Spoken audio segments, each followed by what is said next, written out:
Hello guys, welcome to my channel Fundamentals of Engineering. In this session, we are going to see one numerical problem based on attribute data. In this, we are going to plot one chart, that is P chart, for the fraction defectives. So before looking at this numerical problem, first we will see what is meant by attribute data. Attribute inspection consists of judging the conformance or non-conformance of the quality characteristics with the help of whatever the standards we are following. In this, we are not checking all the dimensions, like 100% inspection we are not doing. Here, we are doing the 100% inspection for the part based on the we are checking the conformance and non-conformance based on the quality characteristics. What we are decide based on the standards which we are following. In this, the conformance or non-conformance is usually inspected with the help of go and no-go gauges, and items are classified as defectives or non-defective. As we have seen in variable data, whatever the dimensions we are measuring based on the measuring instrument like micrometer, vernier caliper, from that we are checking the actual dimensions like height, width, diameter, length, that data we are getting. So in this attribute we are getting only parts, either it is defective or non-defective, based on the gauges like go and no go gauges. Based on that we are getting the final output.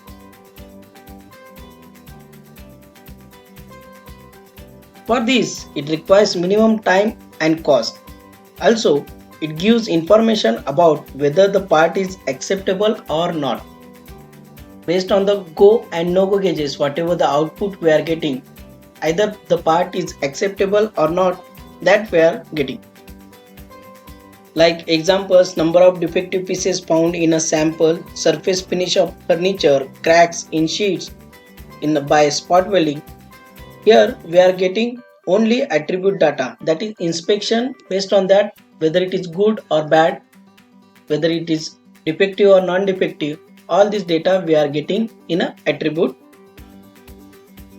For this, we are getting the different chart like P chart, C chart, NP chart. In this, we are going to see the P chart. So P chart is a fraction defective, that control chart for the fraction defective. Why it is called as fraction defective? In this fraction defective, it is the ratio of the number of defective articles in any inspection to the total number of articles actually inspected. So this fraction defective always expressed as a decimal fraction. In P chart may be applied to quality characteristics can be observed only as attributes like dimension checked by go and no go gauges. So there is a difference between P chart and NP chart. What is that difference? Whenever subgroup size is variable, control chart we are getting for the fraction defective, that is a P chart. However, if subgroup size is constant, the chart for actual number of defectives we are getting, that is NP chart. So what is the difference? If subgroup size is variable, then we are using P chart. If subgroup size is constant, then we are using NP chart. So it is having some reasons. Whenever we are using NP chart, it saves one calculation for each subgroup, the division of number of defectives by subgroup size to get fraction defective P. For variable subgroup size, we have to get all the fraction defectives for the different subgroup size, but in NP chart we are getting the same fraction defective values. So how to get that fraction defective value, how to plot that P chart, that we are going to see based on this numerical problem. The problem is the inspection results of slip ring in work for the 6 days. So and each day output as a day's sample, we have to construct the control chart and we have to see whether the process is in control or not. Here which chart we have to plot, that we are not getting, but here we are getting the number of defects for the days for the quantity produced. So defects means it is a attribute data we are getting. From that, whether it is a P or NP chart, that we have to define. As we have seen, if the sample size is constant, then we are using NP chart.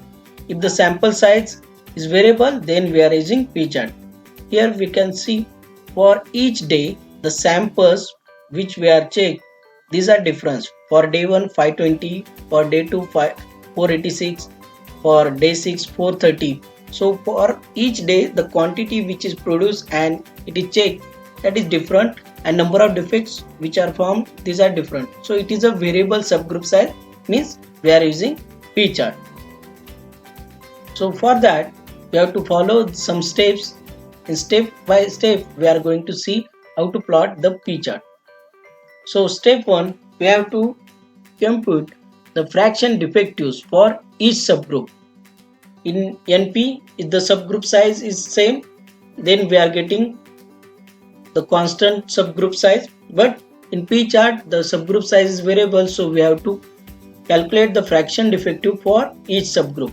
So day wise we have to calculate. So how to calculate? Number of defective in a subgroup divided by number inspected in a subgroup.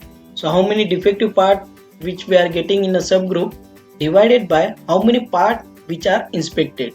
For day 1 we are getting the number of defects, that is defective part 20, and we have checked 520 samples. So fraction defective for day 1 we are getting 0.0384. In this way, for day 2 we are getting 13 defective parts. While checking 486 parts, we are getting fraction defective value for day 2 0.0267, and day 3 11 defective parts which are getting when we produce 412 parts. So fraction defective value, that is 0.0266. Then day 4 we are getting the fraction defective value 0.0284. Day 5 19 defective parts are getting upon based on the 432 parts which are produced. So fraction defective value we are getting 0.0439, and day 6 12 defective parts are getting for 430 parts which are produced. So the fraction defective value, that is 0.0279. So we got the fraction defective value for all days. So based on that we have to get the average fraction defective value, that is P bar. How to get? Whatever the total number of defectives during a period upon total number of inspected during a period. So based on that we are getting the average fraction defective value. So total number of defectives we are getting for day 1 20, day 2 13, day 3 11, day 4 15, day 5 19, and day 6 12 for inspected part during that period.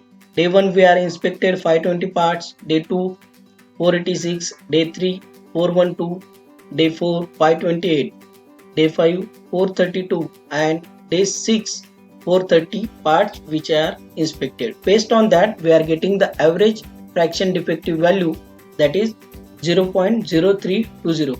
This is the mean line, center line value, that is the average fraction defective. Then we have to calculate the control limits. For that we are using this formula, that is P bar plus 3 into under root P bar into bracket 1 minus P bar upon small n, and lower limit for the P chart, P bar minus 3 into under root P bar into 1 minus P bar upon small n.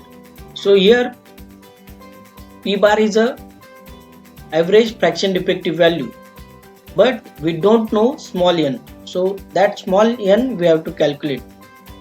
So this calculate based on the total number of defectives inspected or which is found divided by number of subgroup. Here for each day we are getting the 6 different types of defective products, that is 20, 13, 11, 15, 19 and 12 in a 6 days. Subgroup size is a 6. So we are getting the small n value, that is 15.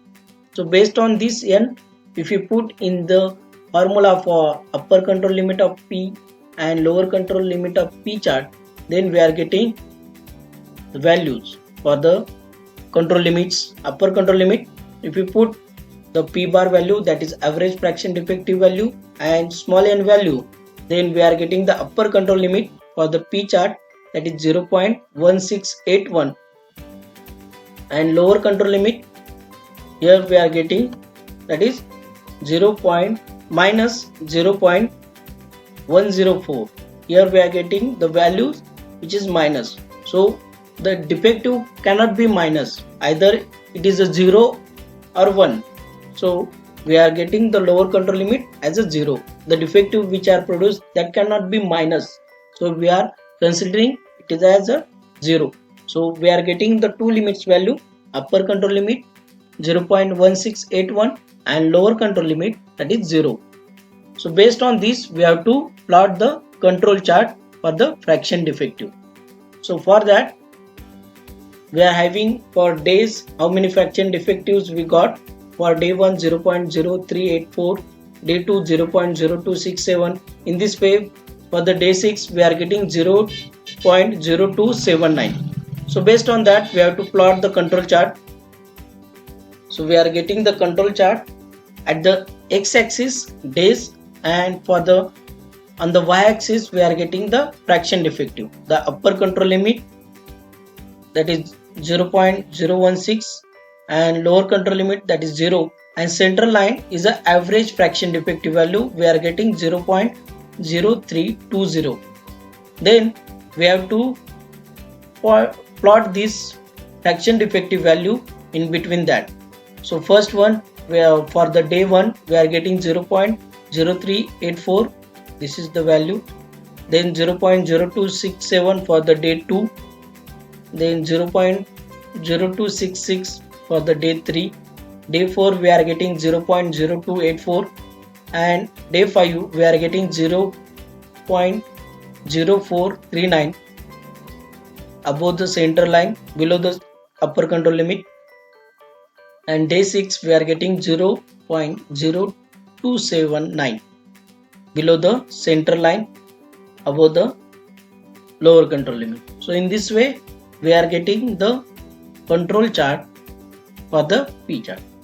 So same, whatever the guidelines we are following for the variable chart, same we have to check whether the points which we are getting, if it is they are following in between two limits, then the process is in control. If it is going beyond or falling one side only for the center line, either above the center line or below the center line, then we have to check whether any process variation is there or any design consideration we have to change or not, that we have to check. So here we are getting all the parts are falling in between upper control limit and lower control limit, so we can say that the process is in control. So in this way we can plot the control chart for the fraction defective value, that is P chart. So in this session we have seen how to plot the control chart for the P chart, that is attribute data. Based on the attribute data, how to plot the chart for the particularly P chart we have seen. If you like it, please stay connected. Don't forget to subscribe my channel. Click on bell icon to get more notifications. Thank you very much.